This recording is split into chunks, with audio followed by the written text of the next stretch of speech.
Halo teman-teman, perkenalkan nama saya Luciana Milenia Manehat, saya mahasiswa Psikologi Undana semester 6. Nah, dalam video kali ini saya akan menjelaskan tentang gangguan terkait penggunaan antidepresan. Nah, ada beberapa gangguan, tapi yang akan saya bahas pertama adalah tentang gangguan obsesif kompulsif. Nah, apa itu gangguan obsesif kompulsif? Gangguan ini adalah kondisi di mana individu tidak mampu mengontrol pikiran-pikirannya yang menjadi suatu obsesi yang sebenarnya itu tidak terjadi, dan mengulang beberapa kali perbuatan atau perilaku tertentu untuk bisa mengontrol pikirannya dan juga menurunkan tingkat kecemasannya. Nah teman-teman, kemudian gangguan terkait obsesif kompulsif ini punya karakteristik umumnya.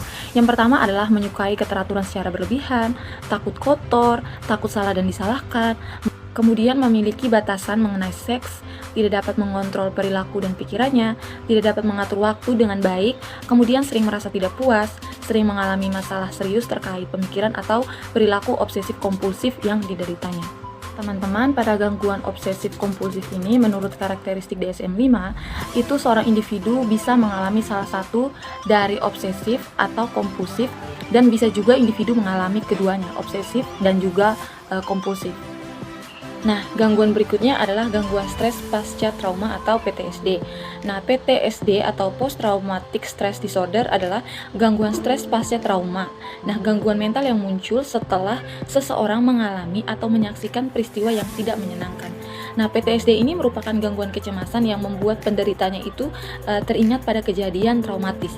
Nah, peristiwa traumatis yang dapat memicu munculnya PTSD adalah perang, kecelakaan, bencana alam, dan juga pelecehan seksual.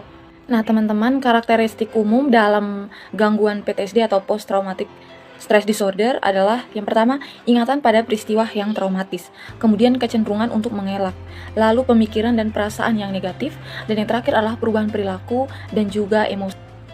Nah teman-teman, kemudian karakteristik PTSD menurut DSM-5 adalah yang pertama, pernah mengalami kecelakaan atau pernah terancam mati, lalu mengalami gejala intrusi, kemudian mengalami gejala penyanderaan, kemudian terakhir adalah 2 atau lebih dari gejala yang memengaruhi mood dan juga pemikiran.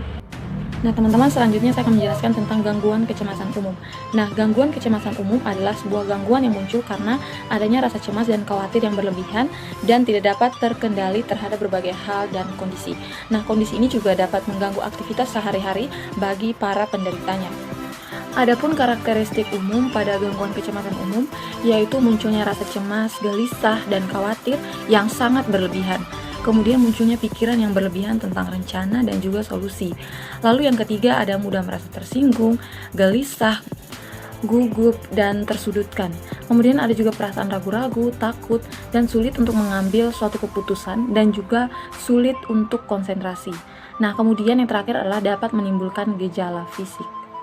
Kemudian karakteristik kecemasan umum menurut DSM-5 adalah mengalami kecemasan yang berlebihan dan sulit untuk mengendalikan perasaan cemasnya tersebut. Kemudian rasa cemas yang mendominasi keseharian, lalu mengalami 3 gejala diantaranya yaitu pusing, uringan, kelelahan, gelisah, otot tegang, atau insomnia bagi orang dewasa, dan satu di antara gejala-gejala tersebut bagi anak-anak. Lalu yang terakhir adalah kecemasan yang tidak ada kaitannya dengan kondisi psikologis lain. Nah, gangguan selanjutnya adalah gangguan fobia. Nah, gangguan fobia ini adalah rasa takut yang berlebihan terhadap sesuatu yang biasanya tidak membahayakan. Nah, ketakutan tersebut dapat timbul saat menghadapi situasi tertentu, berada pada suatu tempat, atau saat melihat hewan atau benda-benda tertentu. Nah, fobia ini termasuk ke dalam penyakit gangguan kecemasan. Nah teman-teman, karakteristik umum gangguan fobia adalah yang pertama memiliki rasa cemas dan takut yang tidak bisa dikendalikan. Kemudian muncul perasaan bahwa sumber ketakutan yang ada di hadapan Anda harus dihindari dengan segala cara. Kemudian menyadari bahwa rasa takut itu yang sedang dialami tidak masuk akal dan berlebihan, tetapi tetap saja tidak bisa berbuat apa-apa. Lalu sering merasa mual, gemetar, berkeringat, mulut kering, kemudian merasa kebingungan, sakit kepala dan pusing, serta sesak nafas atau sulit bernafas. Kemudian memiliki perasaan yang seperti tercekik, mati rasa ataupun kesemutan, detak jantung yang menjadi cepat, muka memerah, dan juga tubuh menjadi lebih dingin dan peningkatan tekanan darah. Nah teman-teman, kemudian karakteristik gangguan fobia menurut DSM-5 adalah yang pertama, rasa cemas dan takut yang sangat berlebihan. Kemudian sulit mengendalikan rasa khawatir, lalu kecemasan dan kekhawatiran yang timbul itu disertai dengan gejala. Nah, kemudian ada gangguan terkait penggunaan stimulan. Nah, stimulan ini adalah obat yang digunakan untuk meningkatkan aktivitas fisik dan kewaspadaan dengan meningkatkan gerak jantung, pernapasan, dan juga serta meningkatkan fungsi otak. Nah, kemudian gangguan terkait penggunaan stimulan ini ada efek jangka panjangnya dan juga ada efek jangka pendeknya. Nah, kalau efek jangka panjangnya adalah menyebabkan masalah medis yang cukup serius seperti kecanduan jangka panjang untuk terus menggunakan obat stimulan tersebut. Kemudian efek jangka pendeknya adalah meskipun penggunaan stimulan itu dalam obat atau dosis yang kecil masih membawa dampak yang cukup serius bagi pengguna seperti kejang-kejang, penurunan nafsu makan, pusing, dan juga lain sebagainya. Nah, teman-teman, kemudian ada gangguan terkait penggunaan opioid. Nah, gejala pada gangguan opioid ini adalah pupil mengecil atau melebar, kemudian bereforia atau disforia, kemudian merasa apatis, retardasi psikomotorik, mudah mengantuk atau tidur, kemudian cadel, gangguan fokus, daya ingat menurun, dan juga tingkah laku maladaptif. Nah, kemudian ada gangguan kecemasan. Nah, gangguan kecemasan merupakan suatu ketakutan kronis yang menetap tanpa adanya ancaman langsung yang terdiri dari komponen psikis, yaitu perasaan cemas, dan komponen fisik, yaitu ketegangan motorik dan hiperaktivitas, susunan syaraf otonom baik yang simpatis maupun parasimpatis. Nah, teman-teman, kemudian ada juga PTRM, yaitu program terapi rumatan metadon. Nah, ini adalah sebuah derivat sintesis dari opioid berbentuk cair dan diberikan lewat mulut. Nah, mempunyai khasiat berupa seperti yang dimiliki oleh opioid tadi, yaitu dapat mencegah simptom putus asa dan juga mengurangi sugesti. Nah, teman-teman, kemudian ada kecemasan saat terapi. Nah, gejala henti obat pada metadon itu dapat terjadi, namun proses detoksifikasinya itu lebih mudah diatasi daripada heroin. Nah, ini durasi aksi metadon itu berlangsung melebihi 24 jam. Nah, kemudian yang berikut adalah gangguan terkait penggunaan halusinogen.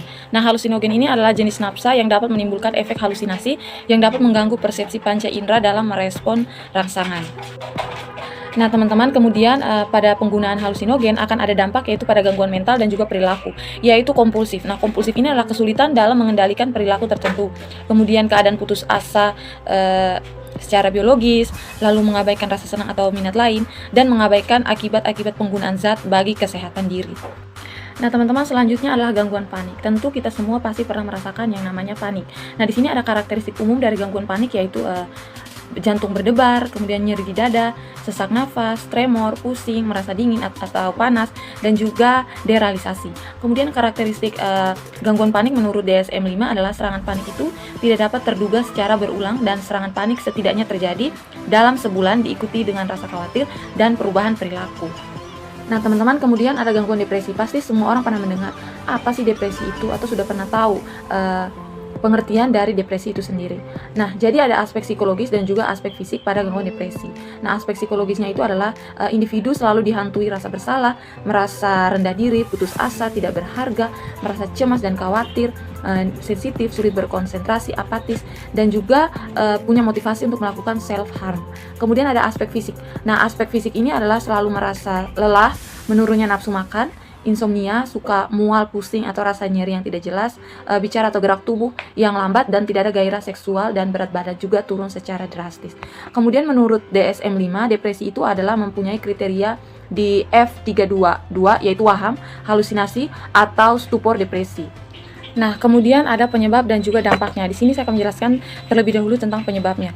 Penyebab dari penyalahgunaan obat-obat antidepresan ini adalah yang pertama pergaulan bebas dan lingkungan yang kurang tepat atau kurang kondusif, kemudian kurangnya ilmu agama, keinginan untuk sekedar mencoba, dan juga adanya penyebab dalam diri sendiri, keluarga, dan juga lingkungan. Kemudian ada pun dampak secara umum dari penggunaan antidepresan adalah dampak fisiknya seperti kejang-kejang, gangguan pada jantung, dan kesehatan reproduksi yang menurun, serta adanya dampak pada psikologi seperti sulit konsentrasi, apatis, dan juga sering merasa tegang.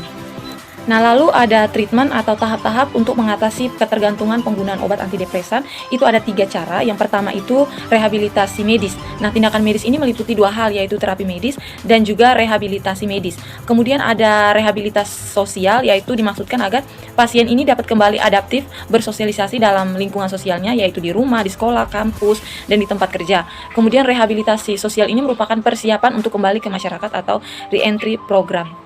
Nah, kemudian treatment yang terakhir adalah rehabilitasi psikologi dan juga terapi. Ada berbagai macam. Yang pertama adalah psikoterapi suportif, psikoterapis reedukatif, psikoterapi psikodinamis, psikoterapi perilaku, dan juga psikoterapi keluarga. Nah, teman-teman, sekian materi yang bisa saya bagikan ke teman-teman semua. Semoga bisa berguna, bermanfaat, serta menambah wawasan pikiran dari teman-teman mengenai antidepresan ini. Terima kasih.